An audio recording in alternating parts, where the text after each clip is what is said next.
علی صاحب، آپ کی زندگی کا سب سے تلخ اور خوشگوار لمحہ کون سا تھا؟ یہ میرا خوشگوار واقعہ تھا جب میں نے بیٹی کو گود میں اٹھا کے اس کو پیار کیا۔ اس سے اچھا واقعہ، اس سے اچھا لمحہ کوئی اور نہیں آ سکتا۔ ماشاءاللہ۔ اور تکلیف دہ لمحہ آج میں اپنے دیکھنے والوں کو بتاؤں۔ جب بیٹی کی شادی ہوئی، جب میں رخصت کر رہا تھا، وہ میرے کندھے سے لگ کے جب رو رہی تھی، جب وہ میرے کندھے سے ہٹی ہے تو اس وقت لگا کہ زمین پیروں تلے سے سرکی۔ پھر کیا ہوا، میری بیٹی ماں بننے والی تھی، تو اس نے کہا ابو آپ آئیں گے ہاسپٹل میں، میرے ساتھ جائیں گے، آپ نے میری بیٹی کو پہلے گود میں اٹھانا ہے، اس کو پیار کرنا ہے، اور آپ نے اس کو میرے بازو پہ رکھنا۔ میں اور میری بیوی ہم اسلام آباد چلے گئے۔ لیبر روم کے باہر میں کھڑا ہوا تھا تو اس نے کہا مبارک ہو، نواسی ہوئی ہے۔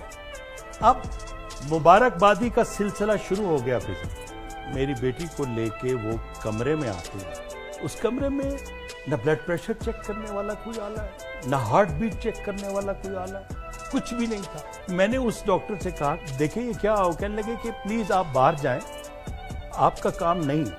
باہر چلا گیا۔ تھوڑی دیر بعد مجھے بیوی نے کہا کہ میری بیٹی کی حالت بگڑ گئی ہے، آپ آؤ۔ اب میں گیا ہوں، وہ اپنی موت کا واقعہ بتا رہی ہے۔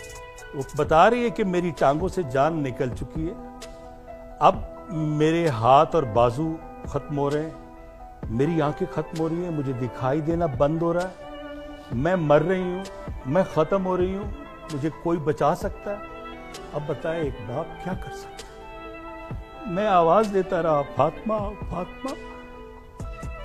تو ایمرجنسی میں لے گیا، ایمرجنسی بہت دور تھی، ایمرجنسی پہ پہنچے، لیکن میری سمجھ میں آتا ہے کہ دیر ہو چکی تھی۔ میں نے کہا مجھے دیکھنے دو بیٹی کو، ایک نظر دیکھنے دو۔ کہنے لگے نہیں بس ابھی سب ٹھیک ہو جائے۔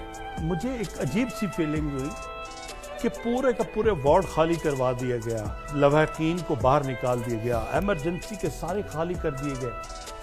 شاید کہیں ان کے ذہن میں یہ تھا فضا کہ یہ شوبز کا آدمی ہے، اگر اس نے ریئیکٹ کیا تو بہت خطرناک کرے۔ میں بس اسی سوچ میں بیٹھا ہوا تھا۔ میرا بڑا بھائی، کیونکہ میری بیٹی میرے بڑے بھائی کے ہاں بیاہی ہوئی ہے، بھتیجے کے ساتھ شادی کی، تو ہم بڑا بھائی اور میں ہم دونوں بیٹھے ہوئے ہیں، اور وہ کہہ رہے ہیں کہ جی آپ اندر آئیں، آپ کو بتاتے ہیں۔ بیٹھے ہیں 5-7 ڈاکٹر بیٹھے، میں بیٹھا ہوں۔ وہ کہہ رہے ہیں کہ ہم نے بہت کوشش کی ہے لیکن آپ کی بیٹی کو نہیں بچا سکے، ہارٹ فیل ہو گیا۔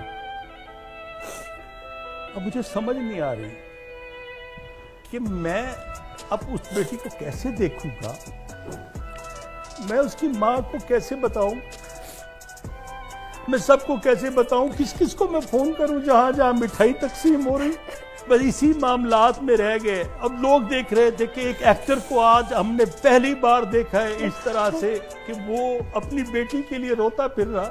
تو وہ ایک کیپٹن تھی خاتون، میرے پیچھے آئی، کہتی ہے نرسری میں آپ اپنی نواسی کو تو لے جاؤ، وہ نرسری میں پڑھی۔ بس میں نواسی کو لے کے چل رہا تھا، خبریں چل رہی تھی پورے نیٹ ورک پہ، ہر جگہ میرے نام سے خبر بھی چلی، تو یہی کہ ان کی بیٹی انتقال کر۔ راولپنڈی سے ملتان تک 13 گھنٹے کا سفر ہم نے کیسے کیا؟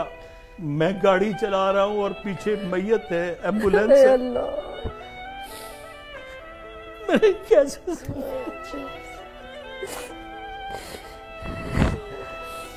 باپ کیسے گاڑی چلا سکتے ہیں؟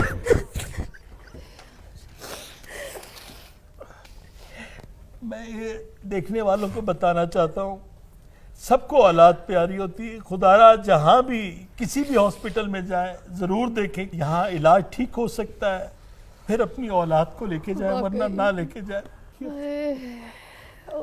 اب رخصت کرنا ہے، مجھے ایک پیار کرنا ہے، میں نے اس کے ماتھے پہ پیار کیا، بس میں وہ نہیں بھول سکتا۔